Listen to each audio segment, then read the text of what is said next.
से एक फोर्स न लगा दिया जाए।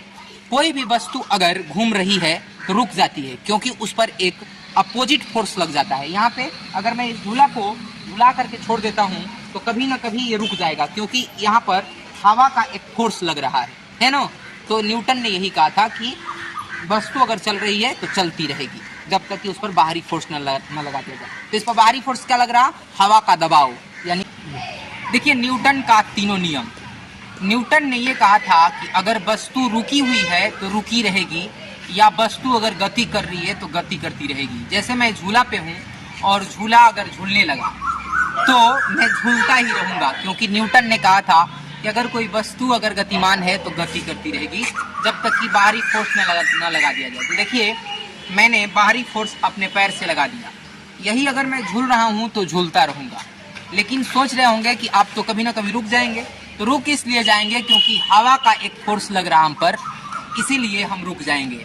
यानी कि न्यूटन के नियम के अनुसार अगर कोई वस्तु रुकी हुई है तो रुकी रहेगी, और गति कर रही है तो गति करती रहेगी। यही न्यूटन ने बताया था। हम इसलिए रुक जाएंगे क्योंकि हवा का एक फोर्स लग रहा है, और मैं अभी रुका था क्योंकि हमने एक बाहरी फोर्स पैर से लगा दिया था। ओके, तो ये न्यूटन का फर्स्ट नियम है। कोई न्यूटन का सेकेंड नियम, न्यूटन ने दूसरा नियम में ये बताया कि जितना द्रव्यमान अधिक रहेंगे उतना फोर्स लगाना पड़ेगा। जैसे कि अगर मेरे से ज़्यादा फोर्स वाला, यानी मेरे से ज़्यादा अगर वजन वाला आदमी इस झूले पर आकर बैठ जाए और ऐसे अगर घूमे तो मैं तो यहाँ तक घूम करके आ गया ना। अगर उस इंसान का अगर वजन ज़्यादा रहेगा तो उधर ही रुक जाता, क्योंकि न्यूटन ने यह बताया था कि अगर द्रव्यमान अगर ज़्यादा रहेगा तो फोर्स ज़्यादा लगाने पड़ेंगे। किस लिए? चलने के लिए, त्वरण करने के लिए।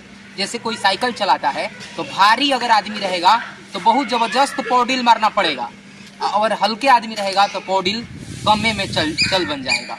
तो जैसे मैं ये झूला झूल रहा हूँ तो न्यूटन के सेकेंड नियम के अनुसार यही है कि द्रव्यमान ज़्यादा होते तो हम उतना नहीं जल्दी से झूल पाते जितना कि अभी झूल पाए।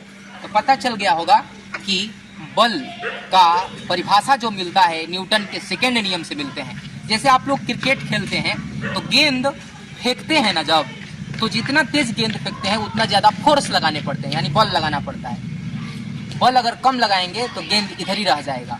तो पता ये चला कि न्यूटन के सेकेंड नियम से बल का परिभाषा मिलता है।